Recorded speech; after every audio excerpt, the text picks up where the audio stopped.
It's a beautiful time to get grounded, be with the earth, connect with your bare feet into the grass or the soil or the bark or whatever it is you walk on, even asphalt, just to get grounded within yourself and go inward. Release, let go. You know, these times have been very transitional for all of us, even those of us who think this isn't real, that this is a whole scam, or people that are really afraid and believe it totally. And there's a lot of different thoughts about what's going on right now. And I'm not here to discuss what the reality of all this political, scientific, whatever you want to talk about on that level. I'm talking about how we respond and how we are able to nurture ourselves through these times to have the greatest impact on our destiny and the destiny of the people that we touch, not physically, emotionally, energetically, spiritually. When this all started a few months ago,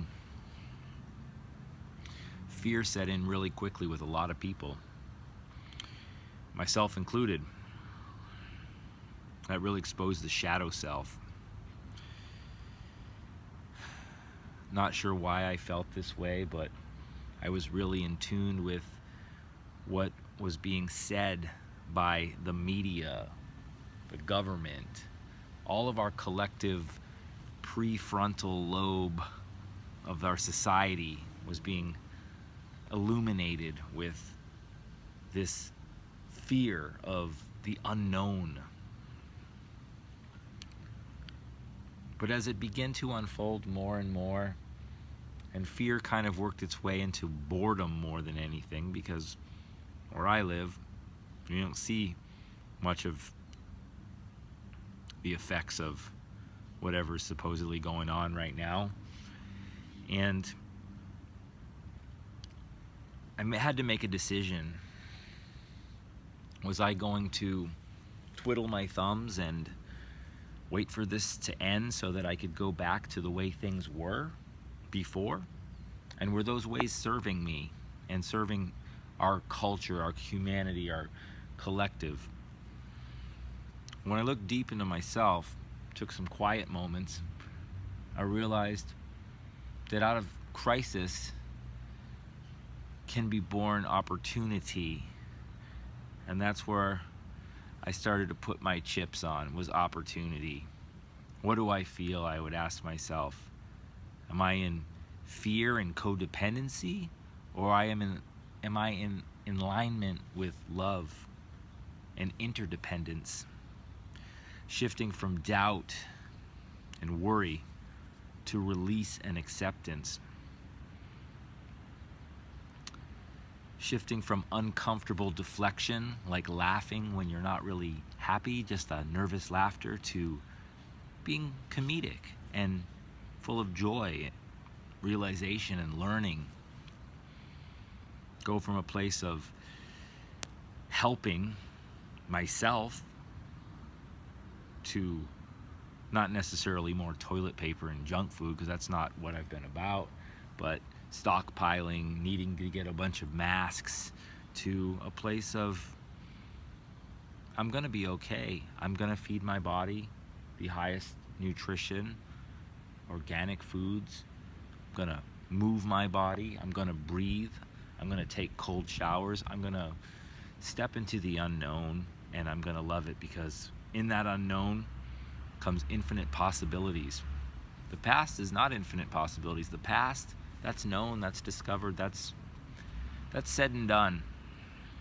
The future hasn't been written yet. Right now is when we're writing it. That self-criticism shifted into self-awareness. And that judgment, that judgmental side of self and other, reworked itself, retooled itself into discernment, the ability to make better decisions, set healthy boundaries. The fearful unknowing, that fight or flight, that frozen feeling, that reworked itself into openness, limitlessness, possibilities, and again, more opportunities. Learning to see the mirror in everyone, even people who I feel no longer aligned with, people who maybe are fearful or judgmental, or all of these things that I see in myself. When we say things about other people, whether it's positive or negative, these are reflections of what we see in ourselves. All people serve as mirrors to ourselves, as do our thoughts. That loss of power that we feel in uncertain times. Nothing is guaranteed, nothing is completely predictable. The only thing that's guaranteed is our responsibility, our ability to respond, how we react. Is it a knee-jerk reaction out of fear? Or is it steady? And are we prepared for it? Well, this is a time to train ourselves to be ready for the next great awakening, this new paradigm that we're stepping into, moving from rigidity into fluidity. And in this myself, I've made the conscious decision that I am not allowing myself to back out of, to move myself into a role of leadership, beautiful and empowering, to share that with other people, to awaken each day and to end each day with a sense of gratitude, and to make it my mission to help others, to help themselves. And in doing this, I am a leader of this new age. It doesn't matter how small it is, because as I've always said, comparison is the thief of joy. Teddy Roosevelt. I love that quote. Are we motivated by seeing what is regressing in ourselves or what is progressing in ourselves? Are we overwhelmed and burdened, or are we abundant? And do we have these good problems to have? You know? I have all this responsibility in my life. That could be seen many ways. But to me, that's a good problem to have. That means I have more ability to respond. And self-awareness. This is integrated with desire. All things that we do is initiated with desire. If we're sick, we have to have the desire to heal. If we are in a position that we don't want to be, we have to have the desire to want to elevate ourselves and extricate ourselves from that position into a higher position that serves everyone in this world.